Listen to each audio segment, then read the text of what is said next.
These posters of Singapore's most wanted man are a familiar sight to Singaporeans, although it may have faded into recent memory.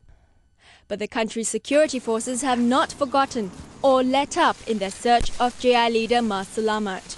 And just as we had found him the last time, even when he thought himself safe from hiding among JI friends outside Singapore, so we will eventually, again, track him down, arrest him and detain him.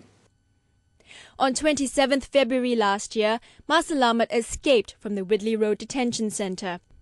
The terrorist leader had asked to use the toilet before a scheduled family visit. His guards lost sight of him when he closed the door. He then escaped through an unsecured toilet window. The daring escape triggered the biggest manhunt in Singapore's history and an unprecedented 1 million Sing dollar or almost $680,000 bounty for his capture. After months of searching, there was still no sight of him. Still, the authorities were determined to capture him. After searching the whole of Singapore and after searching every lead and every possible haunt that he may be found, we will have to find a way to find him through other means. Mas Selamat had first fled Singapore in 2001, following the first round of arrests of Singapore JI members. He was involved in plans to mount attacks against foreign and local establishments in Singapore, including the US Embassy. Investigations also revealed he was the mastermind behind a plan to hijack an airplane and crash it into Changi Airport. Mas Selamat was arrested in Indonesia in 2006 and brought back to Singapore. He was held under the Internal Security Act, under which persons deemed a security threat can be detained without charge until he escaped last February. Sabrina Chua, Channel News Asia, Singapore. And for much more on the capture, Mas Selamat, joining me on the line right now is Nur Huda Ismail, a security analyst based in Indonesia. Thanks for joining us. Now, you've done extensive fieldwork on the Jemaah Islamiyah in Indonesia. What impact will this arrest have on the JI organization? Yeah, I think the most important thing is we have to know that the arrest is further damage the JI network and also cripple its military capability to launch any major attack in the regions. However, one must understand that he managed to escape for a year. It suggests and underscores that the ideology of the group is still out there. They believe that protecting Mas Selamat Kasari is their duty, and then they consider Mas Selamat Kasari as an Islamic fighter. So the real challenge will be actually to challenge their ideology. Well, here's the thing. Mas Selamat has been on the run for more than a year. How do you think he managed that?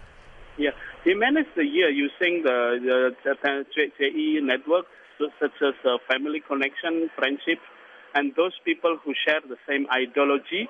That ideology can be established either through military trainings or sharing the same school or participate in any major meetings to carry such attacks. So that's personal bond that make Mas Selamat Kasari can get access to hide and get sanctuaries. There's also a lot of sharing done in terms of information between Singapore and Malaysia. How do regional intelligence officers work with one another? Yeah, I think they have been doing great, but they need to, again, to push and to enhance further cooperation among themselves. Because this network, this jihadist, is an international and transnational organization that they operate not only one country, but also different countries. What do you think governments in the region can do to control, if not wipe out terrorist organizations there?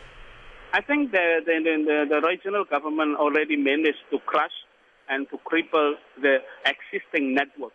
Again, like hundreds of jihadists has been arrested by regional government. However, things that we need to improve, especially for the Singapore, is to how for reform in the security system inside the prisons, and also how to handle JE detainee inside the jail, because it's clear that some of them managed to get recruited inside the jail and get sympathy among even the correction office themselves.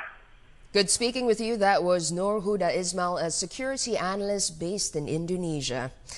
Well, Mas Selamat is said to be the leader of the Singapore cell of the militant group Jemaah Islamiyah. The underground group based in Indonesia is linked to multinational terror group, the Al-Qaeda. Let's take a look now at Mas Selamat's role in JI and the alleged role played by the group in the Bali bombings of 2002 and 2005.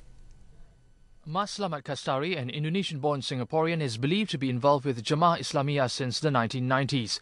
He took over as head of Singapore's JI splinter cell in 1999. The group has been blamed for the bombing on the Indonesian island of Bali in 2002 and 2005. The attacks left at least 220 people dead. The Jemaah Islamiyah has been loosely termed as Al-Qaeda's Southeast Asia affiliate.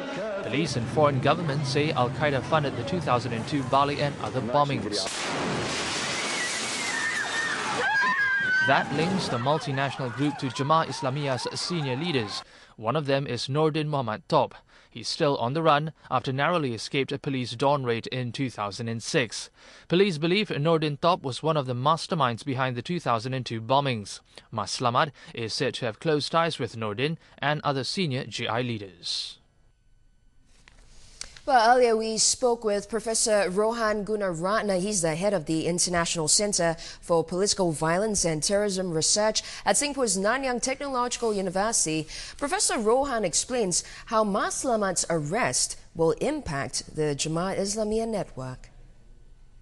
It is a very significant blow to the JI network because JI is trying to revive, JI is trying to make a comeback, and Mas Selamat is a key icon of the Jemaah Islamiyah organization. He's one of the most dangerous terrorists in this region. His arrest is a major setback to the JI organization.